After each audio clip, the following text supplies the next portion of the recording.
2012년 칸 영화제 황금종려상 수상작 아무르. 음악교사 출신인 노부부는 은퇴 후 평화로운 일상을 즐기고 있었습니다. 어느 날 집에 도둑이 들듯이 아내의 건강이 나빠지기 시작합니다.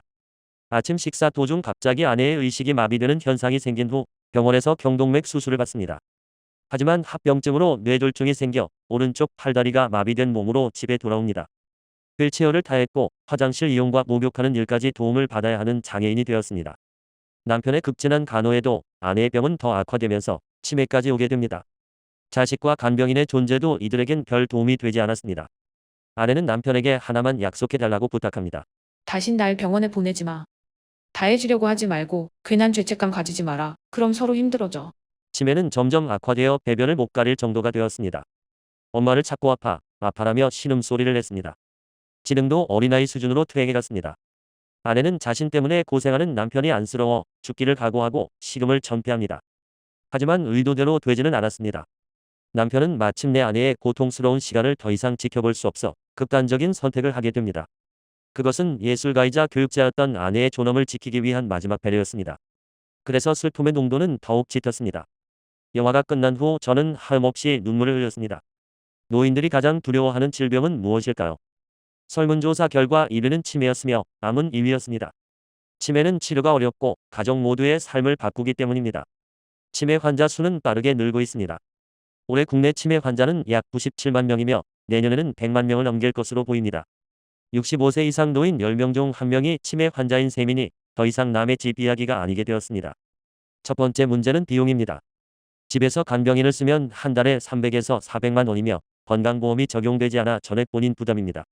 요양시설이나 요양병원에 입원해도 1년에 2천에서 3천만 원이 듭니다. 국가에서 치매안심센터, 장기요양보험 등 여러 제도를 운영하고 있지만 현장에서 체감하는 부담은 여전히 큽니다. 이 때문에 간병지옥, 간병살인이라는 말까지 나오고 있습니다. 영화 아무르의 부부에게 일어난 것처럼 간병살인은 가족이 환자를 오랜 기간 돌보다가 신체적, 정신적, 경제적 부담을 이기지 못해 결국 환자를 살해하거나 동반 자살을 시도하는 것을 말합니다. 실제 통계를 보면 2007년부터 2023년까지 간병살인은 228건입니다. 2000년대엔 연평균 5건이었지만 2020년대 들어서는 연평균 18건으로 급증했습니다. 노인이 노인을 돌보는 노노간병이 늘면서 비극도 함께 늘고 있습니다. 치매의 70%는 알츠하이머병입니다. 그래서 치매 치료 연구도 대부분 알츠하이머병에 집중되어 왔습니다. 최근 몇 년 사이 미국에서 치매 신약이 잇따라 승인되었습니다. 아두카누맙, 레카네맙, 도나네맙 등이 있습니다. 다들 뇌에 쌓인 아밀로이드라는 단백질을 제거하는 약입니다. 하지만 효과는 기대에 못 미칩니다. 18개월 치료 후 인지기능 점수 차이는 0.5점 안팎에 불과합니다. 전문의들 사이에선 환자가 체감하기 어려운 수준이라는 평가가 많습니다. 결국 치매약은 병을 멈추게 하거나 원래대로 되돌리는 약이 아니라 조금 늦출 수 있을지도 모른다는 수준에 머물러 있습니다. 부작용도 문제입니다. 환자 5명 중 1명 이상에서 뇌부종이나 뇌출혈이 발생했습니다. 입원이 필요한 경우도 적지 않았습니다. 심지어 정신장난을 겪거나 혼수 상태에 빠질 만큼 악화되기도 했습니다. 약값 부담도 큽니다. 연간 3천에서 4천만 원이며 여기에 각종 검사비까지 더하면 부담은 눈덩이처럼 불어납니다. 그렇다면 치매의 원인은 무엇일까요? 최근 주목받는 시각은 뇌에 쌓인 아밀로이드라는 단백질이 아니라 혈액순환입니다. 뇌는 몸무게의 1%에 불과하지만 에너지의 20%를 쓰는 기관입니다. 혈액 공급이 조금만 줄어도 큰 영향을 받습니다. 문제는 나이가 들수록 뇌혈관이 콜레스테롤로 인해 좁아져 혈액이 제대로 흐르지 않는다는 점입니다. 뇌혈류가 감소하면 산소, 포도당, 영양소의 공급이 감소해 신경세포 기능이 저하되고 이 상태가 오래되면 신경세포가 죽습니다. 이 과정에서 나타나는 결과가 기억력 저하, 판단력 저하, 그리고 치매입니다. 즉, 치매는 단순히 뇌가 늙어서가 아니라 혈관이 망가져서 생길 수 있다는 설명인 것입니다. 혈액 공급이 안 되어 영양실조로 죽은 뇌세포를 살릴 방법은 없습니다. 그래서 상당히 진행된 치매의 치료는 불가능합니다. 하지만 아직 뇌세포가 죽지 않고 일부만 손상된 초기 치매의 경우는 다시 혈액 공급을 활발하게 만들어주면 우리 몸은 자연 치유력에 따라 손상된 세포를 수리하여 다시 재기능을 하도록 만들 수 있습니다. 초기 치매인 경우는 증상이 호전되고 더 이상 나빠지는 걸 방지할 수 있다는 뜻입니다. 다시 영화 아무르로 돌아가 보겠습니다. 아내가 식사를 하던 중 갑자기 아무것도 하지 않고 멍해지는 장면이 나옵니다. 뇌졸중이 오기 전에 발생하는 일시적 뇌기능 장애입니다. 안내의 몸은 이때 이미 뇌혈류가 좋지 않다는 신호를 보낸 것입니다. 달리 말하면 고지혈증으로 인한 죽상동맥경화증이 상당히 심해졌다는 말입니다. 이런 증상이 나타나면 적절한 조치를 취해야 합니다. 즉시 음식부터 바꿔야 합니다. 의사를 포함해 대다수의 사람들은 그걸 잘 몰라서 약만 찾다가 때를 놓치고 비극적인 결말을 맞습니다.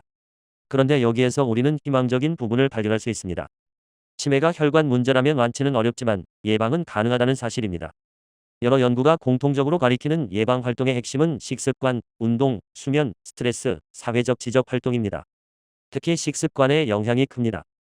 고기와 가공식품 위주의 식단은 고지혈증과 혈관 손상을 부르고 치매 위험을 높입니다. 반대로 채소, 과일, 콩, 통곡물 위주의 식단은 혈관을 보호하고 치매 위험을 크게 낮춥니다. 지중해식과 심혈관계 질환 예방을 위한 마인드 식단을 따른 사람들은 치매 발생률이 최대 50% 이상 낮았습니다. 운동도 강력한 예방법입니다. 하루 3,000에서 4,000보만 걸러도 치매 위험이 25% 줄어들고 1만 보 가까이 걸으면 절반까지 낮아집니다. 수면도 중요합니다. 하루 6시간 이하로 자는 사람은 치매 위험이 30%더 높았습니다. 스트레스를 명상 등으로 잘 관리하는 일도 필요합니다. 독서, 악기 다루기, 외국어 공부, 사람들과의 교류처럼 뇌를 계속 쓰는 생활 역시 치매를 늦추는 데 큰 도움이 됩니다. 사회적 지적 활동의 중요성과 관련된 용어로 신경가소성이란 게 있습니다.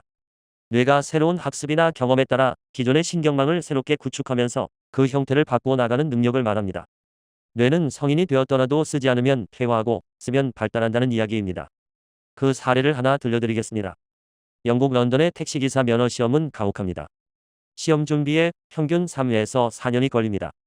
최종 합격까지 평균 8,000시간의 연습량이 필요한데 합격률은 매우 낮습니다.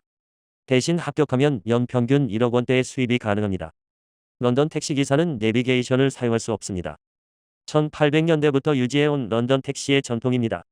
기사들은 25,000개의 길거리와 2만 개의 건물을 모두 암기해야 합니다. 도로 이름은 물론 교통 흐름, 일방통행, 우회로, 빠른 루트까지 꿰뚫고 있어야 합니다. 그래서 런던 택시기사 시험을 지구상에서 가장 어려운 면허 시험이라고들 합니다. 런던대 과학자들이 흥미를 갖고 실험을 진행했습니다. 다양한 길을 다니는 런던 택시기사와 매일 지정된 경로를 반복해서 운전하는 버스기사의 두뇌의 차이가 있을까요? 없을까요? 택시 필기시험을 통과한 연습생부터 수십 년 경력자들에 이르기까지 뇌 MRI를 찍었습니다. 버스기사의 뇌 MRI도 찍었습니다. 두 분 간에는 연령, 학력, 운전 경험, 지능 모두 차이가 없었습니다. 결과는 어땠을까요? 두뇌에서 공간 기억력을 담당하는 곳은 부위해마입니다. 택시기사의 부위해마가 상대적으로 훨씬 더 발달해 있었습니다. 운전 경력이 오래된 택시기사일수록 더 그랬습니다. 뇌도 근육처럼 계속 쓰는 부위는 발달하고 안 쓰는 부위는 쪼그라들었습니다. 이 연구는 신경가소성을 실증적으로 보여준 대표적인 연구로 통합니다. 또한 인지 기능은 외국어 학습, 악기 연주, 독서, 퍼즐 맞추기, 프로젝트 주도와 같이 뇌의 여러 인지 영역을 포함하는 복잡한 작업에 참여할 때 가장 효과적으로 최적화됩니다. 특히 복잡하고 도전적인 활동일수록 뇌에 긍정적인 스트레스로 작용합니다. 요컨대 뇌는 도전하길 원합니다. 그 외 치매 발병에 영향을 미치는 두 가지 요소로 담배와 술이 있습니다. 담배는 백해무익입니다. 끊어야 합니다. 술은 조금 복잡하지만 치매가 걱정된다면 하루 한 잔에서 두 잔 이상은 안 마시는 게 좋습니다. 치매는 나이가 들면 어쩔 수 없이 오는 병일까요? 전문가들은 아닙니다라고 말합니다. 유전적 요인이 있어도 생활 습관에 따라 결과는 크게 달라집니다. 같은 유전자를 가지고도 어떤 사람은 치매에 걸리고 어떤 사람은 90에서 100세가 넘어도 정신이 또렷합니다. 결국 치매를 결정짓는 건 유전자보다 오늘의 생활 습관입니다.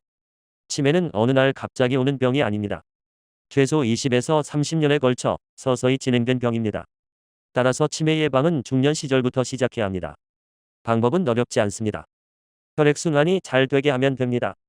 죽상동맥경화증을 일으키는 대사질환을 없애는 생활습관만 유지하면 치매는 예방할 수 있습니다. 다시 영화 아무르로 돌아가 보겠습니다. 피아노 연주를 즐기며 우아한 노후를 보내던 안느는 치매로 인해 극한 상황으로 몰립니다. 남편은 요양병원에 보내는 대신 집에서 끝까지 간호를 합니다. 최선을 다했지만 두 사람 모두 비극적인 결말을 맞습니다. 비극을 막아야 합니다. 치매는 개인의 병이 아니라 가족과 사회 전체의 문제입니다. 하지만 동시에 우리가 바꿀 수 있는 병이기도 합니다. 치료약만 기다릴 게 아니라 오늘의 식사, 오늘의 걸음, 오늘의 잠부터 바꾸는 것, 이것이 치매를 막는 가장 강력한 방법입니다. 이 방법은 이미 우리 손안에 있습니다. 문제는 실천입니다. 실천합시다.